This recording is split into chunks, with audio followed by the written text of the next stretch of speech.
What's going on, guys? This is Cole, aka Proximitty, bringing you a brand new video today. Today I wanted to bring you some thruster pack strafing tips. Just going to be some really high-level strafing tips, some strafes that I've picked up from playing against some of the best players, including pros, playing some like FFA champion tier stuff and all this stuff like that. So when I say this is like the highest level stuff, you probably saw it watching the Halo World Championship this weekend. This is like genuinely the highest level of strafing you'll see. And I just want to point out right now that I did make a previous strafing video, which are all still really good tips. I'm going to link that right now if you guys want to go check that out. Those are going to be general strafing tips, but this video is going to be focused on the thruster pack strafe. The thruster pack strafe. In the previous strafing video, it's got a lot of great tips. Everything I said in there is good information, except for the part when I explicitly said not to use the thruster pack. I said that back then. That was earlier in the game. Now that the game's gone on, we've all developed, really getting used to the Spartan abilities in Halo 5. People are really using the thruster pack strafe. And it's not just as simple as using the thruster pack in the middle of your strafe. You know, there's a really right and wrong way to do it, so I'm going to try to explain the best way to do it that I feel, the way I see all the pros doing it, the way I've seen the high level of FFA players doing it, the high level anything players.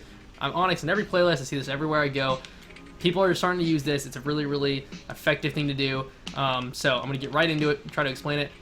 So I feel like if I say a thruster strafe, a lot of people are going to want to just simply be in the middle of shooting and kind of just thrust and then continue shooting like that. See, that's really slow, and that's the reason that I said in the previous video that I wouldn't recommend using the thrust strafe, because when you're in the middle of a gunfight and you thrust, you're not able to shoot while you're thrusting. So if Justin was shooting full speed the whole time and I was thrusting and I wasn't being quick about it and he didn't get beat by my thrust, he's just going to kill me because I'm unable to shoot back for a certain period of time there. So if you want to speed that up, but that's what you want to do, people have figured out a way to make it viable still, because they're able to pretty much shoot really quickly and keep up the thruster, or keep using the thruster without really sacrificing too much time. If you use it right, you'll juke them properly, make them miss shots, and then you're able to continue shooting when you're done with your thrust. So I'm just going to run this example here. If you see me shooting here, and you see me thrust, okay, so my reticle disappears when I thrust, alright? I gotta wait for it to come back. It comes back every 4 seconds, I think.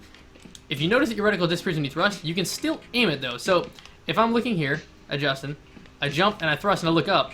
Okay, so you see that. That's obvious. Okay, you can still control your reticle, you can still control your camera while you're in the thrusting animation. You're gonna need to get in the practice of being able to do that in the middle of your strafe. When you have your reticle off your screen, you still need to be able to be aiming. See what I did there? I didn't have my reticle on my screen, but I still had it right on his head. Now that's going to take a little bit of practice. Thankfully, I was able to adapt to that pretty quickly. It didn't really take me very long to get used to it all. I'm still aiming on his head. As you see there, in the middle of a gunfight, the moment I hit my thrust, I missed that one. That's what's going to cost me. I need to be able to continue to keep my aim on his head in the middle of my thrust, so when I get done, the moment my reticle comes back on the screen, I need to be able to just rip off that last shot.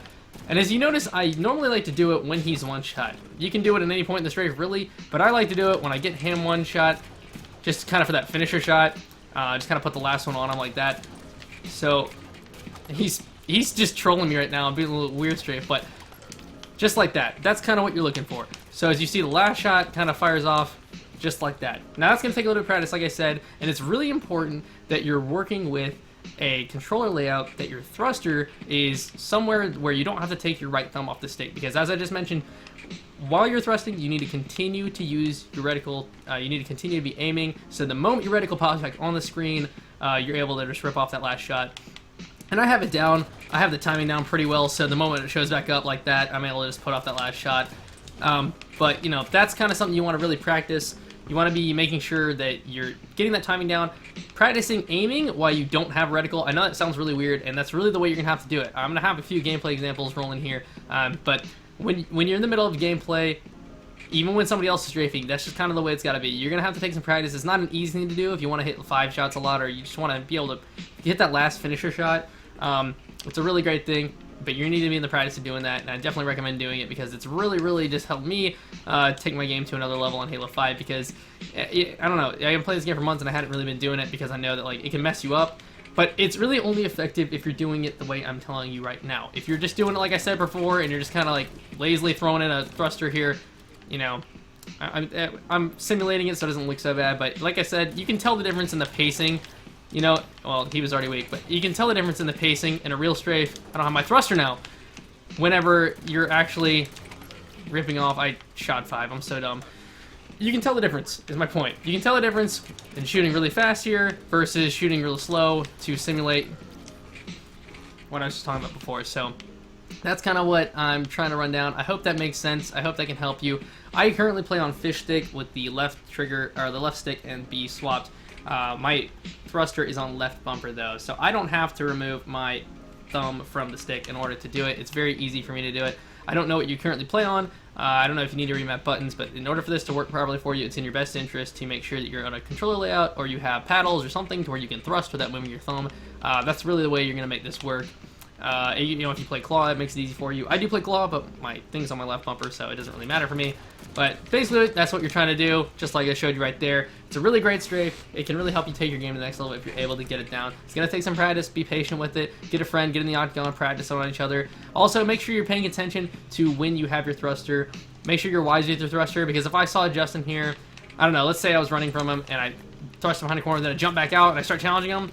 Like, I don't have my thruster at that point, so now I can't rely on my thruster and my strafe. So make sure you use it when it's available to you, but don't try to rely on it too much, because you might not always have your thruster. So hope that it makes sense to you guys. I hope that's easy for you guys to pick up and learn yourself.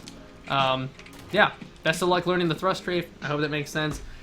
You might have to change your control layout. I don't know. I'm telling you, it's going to bring you guys to another level if you do it. So hope you guys enjoy this video. Hope it makes more sense. If you'd like to see tips on another subject, make sure you put that in the comment section below, and I'll see you guys in the next one.